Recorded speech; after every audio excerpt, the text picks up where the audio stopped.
500? You expect me to believe you need 500? The bank manager's lip curled right there in front of everyone, like I was trash, a nobody.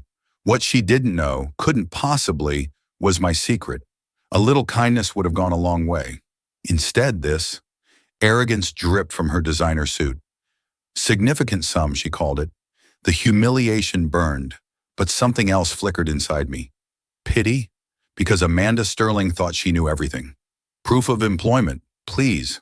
Soon she'd learn, she just didn't know who was about to pull up outside, and how quickly her world would crumble, her quiet act of defiance. That was all it took. Before we dive into this incredible story of karma and justice, make sure to subscribe and hit that notification bell, because you won't believe how this wealthy woman's attitude completely backfired.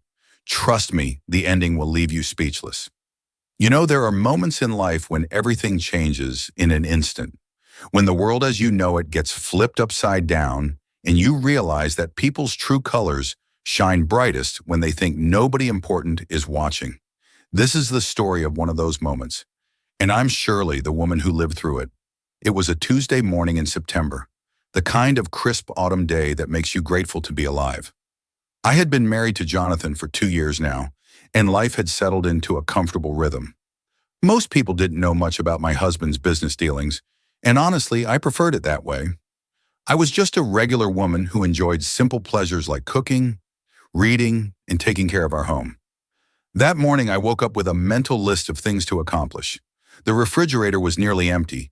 We were running low on household supplies, and I wanted to pick up some fresh flowers for the dining room table. Nothing fancy, just the normal weekly routine that keeps a home running smoothly. I calculated that I'd need about $500 to cover everything comfortably. Maybe grab lunch somewhere nice afterward. I dressed simply that day, wearing my favorite pair of jeans and a comfortable sweater in a soft cream color. My hair was pulled back in a simple ponytail, and I carried my worn leather purse that had been with me for years. Looking back, I realized that this casual appearance would become the catalyst for everything that followed. The First National Bank sat on the corner of 5th and Main, right in the heart of the city's financial district. It was one of those imposing buildings with marble columns and brass fixtures, the kind of place that whispered old money and established power. I had been banking there for several months since we moved to the area, though I'll admit I always felt slightly out of place among the suited professionals and wealthy clientele who frequented the location. Walking through those heavy glass doors, I was greeted by the familiar scent of expensive cologne and the soft hum of hushed conversations about stock portfolios and investment strategies. The interior was all polished marble and rich mahogany, with crystal chandeliers casting warm light across the spacious lobby. Everything about the place screamed exclusivity and sophistication.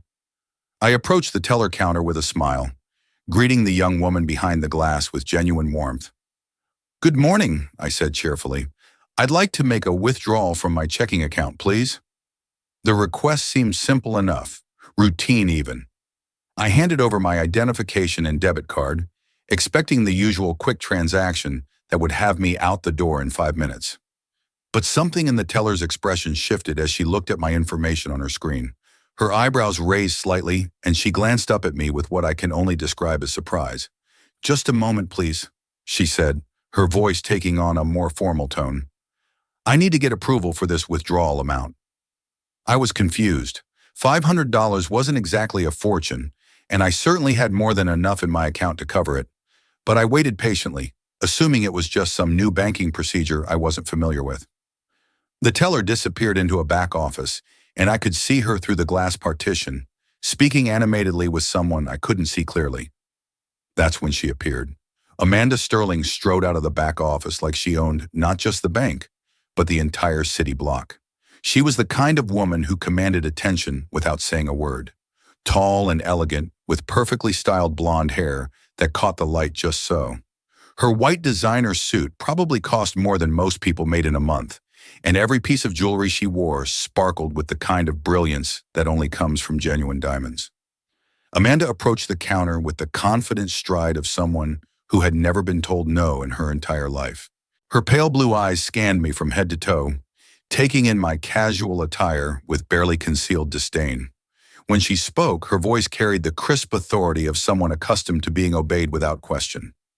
"I'm Amanda Sterling, the branch manager here," she announced, though she made no move to shake my hand or offer any of the usual pleasantries. "I understand you're attempting to withdraw a significant sum of money today." The way she said significant made it sound like I was trying to rob the place rather than access my own funds.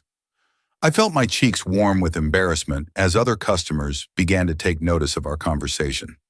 "It's just $500, I explained quietly, hoping to keep the interaction discreet. "I need it for groceries and household expenses." My voice sounded smaller than I intended, and I could feel myself shrinking under her intense scrutiny. Amanda's perfectly sculpted eyebrows arched even higher. "$500 is quite a substantial amount for someone in your circumstances," she said, her tone dripping with condescension. "I'm sure you understand that we have certain protocols to follow when customers request large cash withdrawals." The words hit me like a physical blow. My circumstances. What did she mean by that? I was a legitimate customer with more than enough money in my account to cover the withdrawal. But looking around at the other patrons in their expensive suits and designer handbags, I began to understand what she was really saying.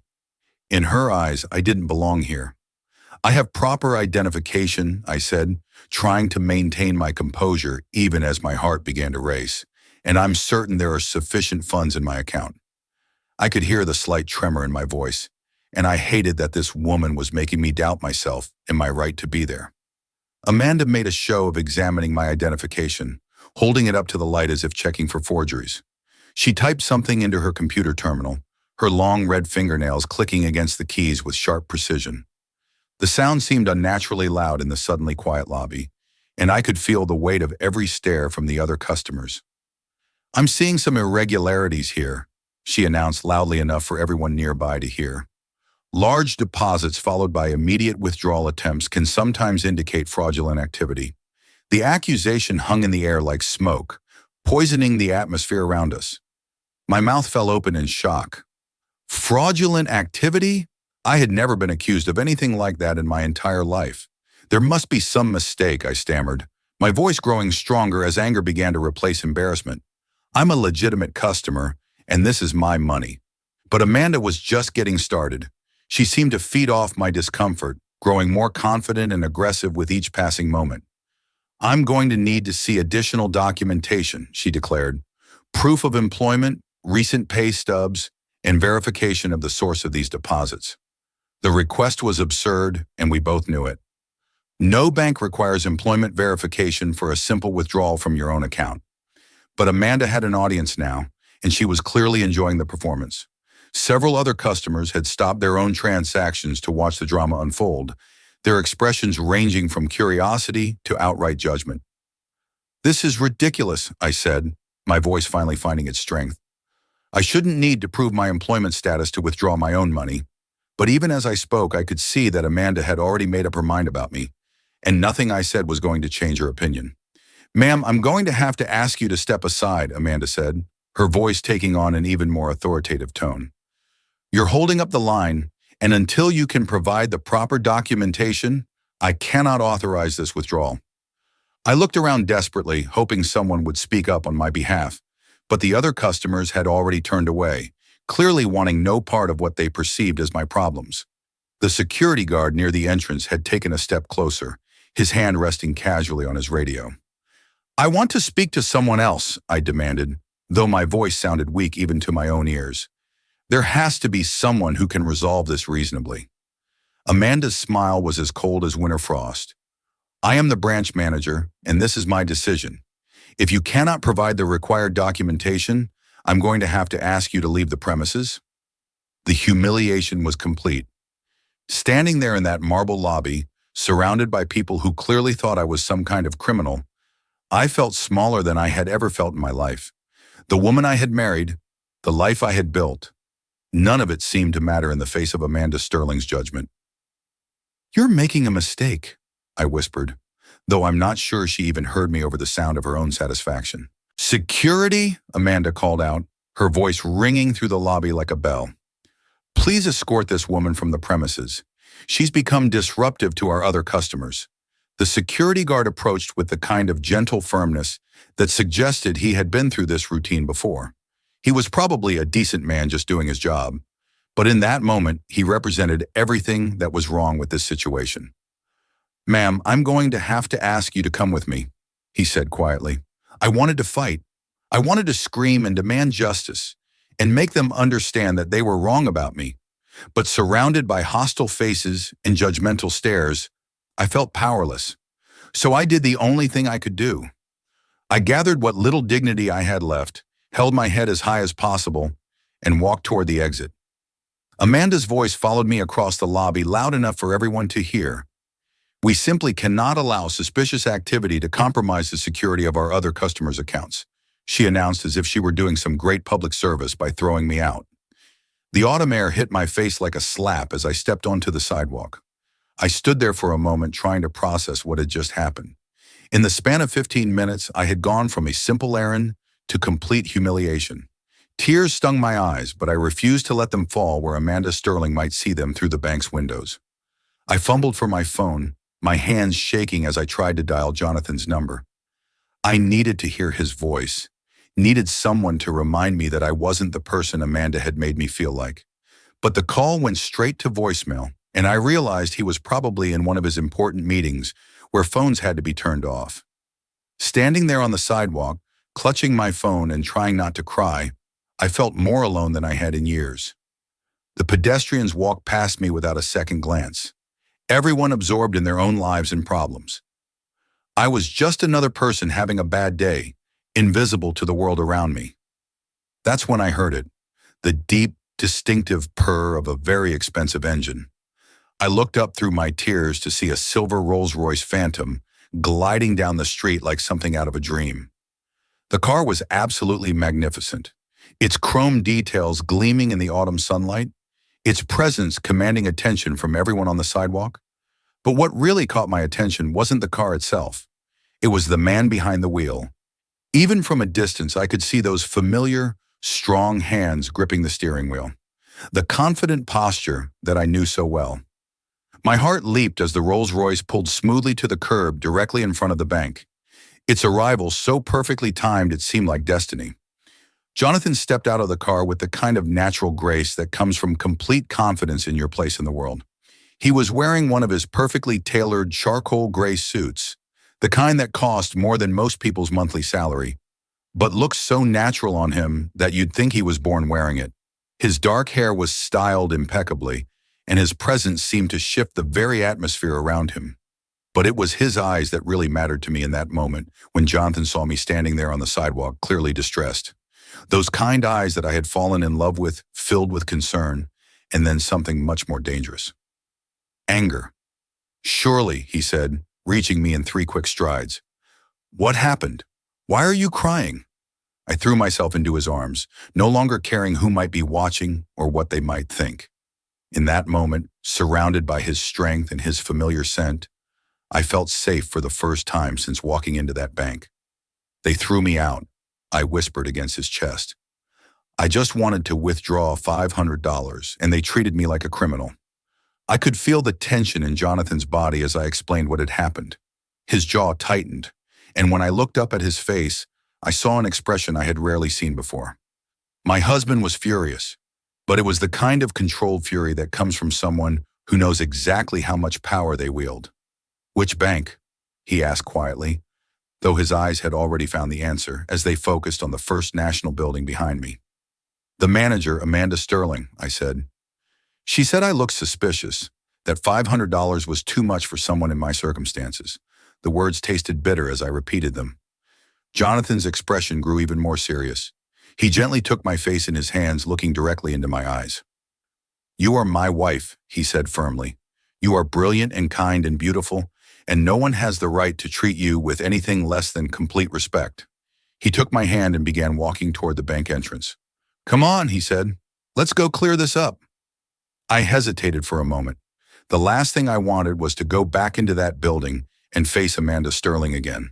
But Jonathan's confidence was infectious, and I found myself trusting him completely, just as I always had. The moment we walked through those heavy glass doors, I could see the change in atmosphere. The same customers who had watched my humiliation with detached curiosity suddenly straightened up, their eyes following Jonathan's movement through the lobby. There was something about his presence that commanded immediate attention and respect. Jonathan approached the same teller counter where my ordeal had begun, but this time the young woman behind the glass looked up with a completely different expression. Her eyes widened slightly as she took in his expensive suit and confident demeanor. "Good afternoon," Jonathan said politely. "I'd like to speak with your branch manager about the treatment my wife just received." Before the teller could respond, Amanda Sterling emerged from her office, clearly drawn by the commotion. But when she saw Jonathan, her entire demeanor shifted. The confident arrogance that had defined her just minutes earlier seemed to evaporate, replaced by something that looked suspiciously like recognition and fear. "Mr. Whitmore," she stammered, her face going pale beneath her perfectly applied makeup. I didn't realize that is. I wasn't aware that you." Jonathan's voice remained calm and controlled, but there was steel underneath the politeness. "Emmy Sterling, I believe you just ejected my wife from your establishment for attempting to withdraw money from her own account." The lobby had gone completely silent. Every customer, every employee, every person within earshot was hanging on every word of this exchange. Amanda looked around desperately, as if searching for an escape route that didn't exist. "There was a misunderstanding," she said quickly. "Some irregularities in the account that required additional verification. Standard banking protocol, you understand?" Jonathan's expression didn't change, but somehow his presence seemed to grow even more imposing. "Irregularities," he repeated slowly, "in an account that I personally set up with funds that I personally deposited." The color drained completely from Amanda's face as the full implications of the situation became clear. "Mr. Whitmore, I assure you, if you had known what?" Jonathan interrupted, his voice cutting through her excuses like a blade. "If you had known that my wife drives a luxury car, if you had known that she wears designer clothes, would that have changed how you treated a legitimate customer attempting to access her own money?" Amanda opened and closed her mouth several times, but no words came out. She looked like a fish gasping for air, and I almost felt sorry for her. Almost. "The fact is," Jonathan continued, "you made assumptions about my wife based on her appearance. You treated her with disrespect and suspicion, and then you had her removed from your establishment, all because she didn't look wealthy enough to deserve basic courtesy." By now, a small crowd had gathered to watch this unprecedented drama unfold. I could see other bank employees peering out from behind their desks, their faces filled with shock and fascination. This was clearly not something that happened every day at First National Bank. "Mr. Whitmore?" Amanda tried again, her voice now pleading. "Please understand, we have procedures, protocols that we must follow. I was simply doing my job." Jonathan's laugh was cold and humorless. "Your job is to serve customers with respect and professionalism. Instead, you chose to humiliate my wife in front of a room full of people. You accused her of fraudulent activity without cause, and you treated her like a criminal." He paused, letting the weight of his words settle over everyone in the lobby. "I'm curious, Miss Sterling. Do you know what Whitmore Industries is?" Amanda's eyes grew even wider, and I could see her hands beginning to shake slightly. "Of course, sir. You're one of our largest commercial clients." "That's correct," Jonathan confirmed. "We maintain several accounts here, including payroll for over 10,000 employees, operating funds for multiple divisions, and various investment portfolios. Would you like to guess what the total value of those accounts might be?" The question hung in the air like a sword about to fall. Amanda seemed to shrink with each passing second, and I could see beads of perspiration forming on her forehead despite the bank's air conditioning. "I think it's time for a change," Jonathan announced calmly. "My wife and I will be closing all of our accounts with First National Bank. Effective immediately, we'll be moving our business to an institution that understands the value of treating all customers with dignity and respect." The silence in the lobby was deafening. I could see the other bank employees exchanging panicked glances, clearly understanding the magnitude of what Jonathan had just announced. Losing an account of that size would be devastating for any branch, and Amanda Sterling was the person responsible for that loss. "Mr. Whitmore, please," Amanda begged, her professional composure completely shattered. "There must be something we can do to resolve this situation. Perhaps we could discuss this privately in my office." Jonathan shook his head firmly. The time for private discussions was before you decided to publicly humiliate my wife. You made your choice in front of all these people, and now you can face the consequences in front of them as well." He turned to address the crowd that had gathered around us. "Let this be a lesson to everyone here," he said, his voice carrying clearly through the marble lobby. "Wealth isn't measured by the clothes someone wears or the car they drive. It's measured by how they treat others, especially those they think can't help them." Looking back at Amanda, Jonathan's expression softened slightly, but his words remained firm. "Miss Sterling, I hope you learned something from this experience. My wife is one of the kindest, most genuine people I've ever known. She didn't deserve to be treated the way you treated her today." Amanda was crying now, tears streaming down her face as the full impact of her mistake became clear. "I'm so sorry," she whispered, though whether she was apologizing to us or to herself was unclear. Jonathan took my hand and began walking toward the exit. "Come on, sweetheart," he said gently. "Let's find a bank that deserves our business." As we walked across that marble lobby for the second time that day, I felt completely different than I had during my first exit. This time, I held my head high, my hands securely in my husband's, surrounded by his love and protection. The people who had watched my humiliation now watched my vindication, and I could see the respect and even admiration in their eyes. Just before we reached the door, Jonathan paused and turned back one final time. "Oh, and Miss Sterling," he called out, his voice carrying clearly across the silent lobby. "In case you're wondering, my wife could have withdrawn $50,000 today if she had wanted to. The account has more than sufficient funds." The gasps from the crowd were audible, but we didn't stay to hear anymore. Jonathan held the door open for me, and we stepped out into the afternoon sunlight together. As we walked toward the Rolls-Royce, I felt lighter than I had in hours. The humiliation and anger had been replaced by something much more powerful. The absolute certainty that I was loved and valued by the man walking beside me. "I'm sorry you had to go through that," Jonathan said as he opened the car door for me. "No one should ever treat you that way." I looked back at the bank one final time, seeing Amanda Sterling through the window, slumped in a chair with her head in her hands. Her colleagues were clustered around her, and I could only imagine the conversations that were taking place behind those glass walls. "You know what?" I said, settling into the luxurious leather seat of the Rolls-Royce. "I think she learned something important today, and maybe some of those other people did too." Jonathan smiled as he started the engine, that beautiful sound filling the air around us. "What did you need that $500 for anyway?" I laughed, the first genuine laugh I'd had all day. "Groceries. I was going to buy groceries and maybe some flowers for the dining room table." "Well," Jonathan said, pulling smoothly away from the curb, "let's go buy the most beautiful flowers in the city, and then let's have lunch somewhere special to celebrate." "Celebrate what?" I asked. "The fact that you're the strongest, most dignified person I know," he replied, "and the fact that Amanda Sterling just learned the most expensive lesson of her career." As we drove away, I caught a glimpse of the bank in the side mirror, growing smaller behind us. I never did find out what happened to Amanda Sterling after that day, but I like to think she became a better person because of it. Sometimes the hardest lessons are the ones that matter most. 3 months later, we received a letter from First National Bank. It was from Amanda Sterling, handwritten on personal stationery rather than bank letterhead. In it, she apologized again for her behavior and thanked us for teaching her something she said she would never forget. She had been demoted from her position as branch manager, but she wrote that she was grateful for the experience because it had made her a better person. I never responded to the letter, but I didn't throw it away either. It sits in my desk drawer as a reminder that everyone deserves to be treated with dignity and respect, regardless of how they look or what others might assume about their circumstances.